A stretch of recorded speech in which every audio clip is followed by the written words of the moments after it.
முதல் வாசகம். மிக்கேலும் அவருடைய தூதர்களும் அரக்க பாம்போடு போர் தொடுத்தார்கள். திருத்தூதர் யோவான் எழுதிய திருவழிப்பாட்டிலிருந்து வாசகம். அதிகாரம் 12, இறை திருவசனங்கள் 7 முதல் 12 முடிய. விண்ணகத்தில் போர் மூண்டது. மிக்கேலும் அவருடைய தூதர்களும் அரக்க பாம்போடு போர் தொடுத்தார்கள்.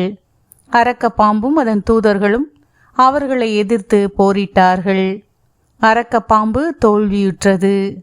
விண்ணகத்தில் அதற்கும் அதன் தூதர்களுக்கும் இடமே இல்லாது போயிற்று. அப்பெரிய அரக்க பாம்பு வெளியே தள்ளப்பட்டது. அலகை என்றும் சாத்தான் என்றும் அழைக்கப்பெற்ற அதுவே தொடக்கத்தில் தோன்றிய பாம்பு. உலகு முழுவதையும் ஏமாற்றிய அது மண்ணுலகுக்கு தள்ளப்பட்டது. அதன் தூதர்களும் அதனுடன் வெளியே தள்ளப்பட்டார்கள். பின்பு விண்ணகத்தில் ஒலித்த பெரியதொரு குரலை கேட்டேன். அது சொன்னது, இதோ மீட்பு, வல்லமை, நம் கடவுளின் ஆட்சி, அவருடைய மெசியாவின் அதிகாரம் ஆகிய அனைத்தும் வந்துவிட்டன.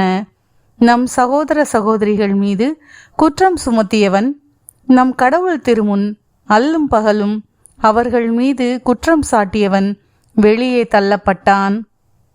ஆட்டுக்குட்டி சிந்திய இரத்தத்தாலும் தாங்கள் பகர்ந்த சான்றாலும் அவர்கள் அவனை வென்றார்கள். அவர்கள் தங்கள் உயிர் மீது ஆசை வைக்கவில்லை, இறக்கவும் தயங்கவில்லை.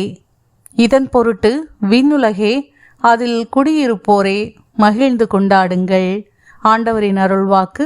இறைவனுக்கு நன்றி. மதுரை பாடல். திருப்பாடல் 138. பல்லவி. ஆண்டவரே, தெய்வங்கள் முன்னிலையில் உம்மை புகழ்வேன். ஆண்டவரே, தெய்வங்கள் முன்னிலையில் உம்மை புகழ்வேன். ஆண்டவரே, என் முழு மனத்துடன் உமக்கு நன்றி செலுத்துவேன். தெய்வங்கள் முன்னிலையில் உம்மை புகழ்வேன். உம் திருக்கோவிலை நோக்கி திரும்பி உம்மை தாழ்பணிவேன். ஆண்டவரே, தெய்வங்கள் முன்னிலையில் உம்மை புகழ்வேன். உம் பேரன்பையும் உண்மையையும் முன்னிட்டு உமது பெயருக்கு நன்றி செலுத்துவேன். ஏனெனில் அனைத்திற்கும் மேலாக உம் பெயரையும் வாக்கையும் மேன்மையுற செய்துள்ளீர். நான் மன்றாடிய நாளில் எனக்கு செவி சாய்த்தீர். என் மனத்திற்கு வலிமை அளித்தீர். ஆண்டவரே, தெய்வங்கள் முன்னிலையில் உம்மை புகழ்வேன். ஆண்டவரே, நீர் திருவாய் மலர்ந்த சொற்களை பூவுலகின் மன்னர் அனைவரும் கேட்டு உம்மை போற்றுவர்.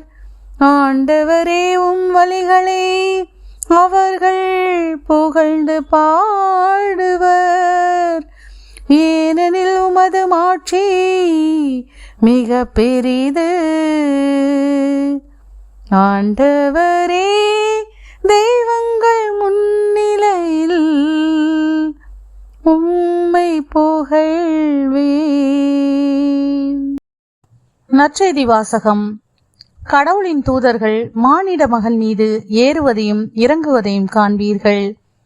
யோவான் எழுதிய தூய நற்செய்தியிலிருந்து வாசகம். அதிகாரம் 1, இறை திருவசனங்கள் 47 முதல் 51 முடிய. அக்காலத்தில் நத்தனியேல் தம்மிடம் வருவதை இயேசு கண்டு, இவர் உண்மையான இஸ்ரவேலர், கபடற்றவர் என்று அவரை குறித்து கூறினார். நத்தனியேல், என்னை உமக்கு எப்படி தெரியும் என்று அவரிடம் கேட்டார். இயேசு, பிலிப்பு உம்மை கூப்பிடுவதற்கு முன்பு நீர் அத்திமரத்தின் கீழ் இருந்தபோதே நான் உம்மை கண்டேன் என்று பதிலளித்தார். நத்தனியேல் அவரை பார்த்து, ரபி, நீர் இறைமகன், நீரே இஸ்ரேல் மக்களின் அரசர் என்றார். அதற்கு இயேசு, உம்மை அத்திமரத்தின் கீழ் கண்டேன் என்று உம்மிடம் சொன்னதாலா நம்புகிறீர்? இதைவிட பெரியவற்றை காண்பீர் என்றார். மேலும் வானம் திறந்திருப்பதையும் கடவுளின் தூதர்கள் மானிட மகன் மீது ஏறுவதையும் இறங்குவதையும் காண்பீர்கள் என மிக உறுதியாக உங்களுக்கு சொல்கிறேன் என்று அவரிடம் கூறினார். ஆண்டவரின் அருள்வாக்கு. கிறிஸ்துவே உமக்கு புகழ்.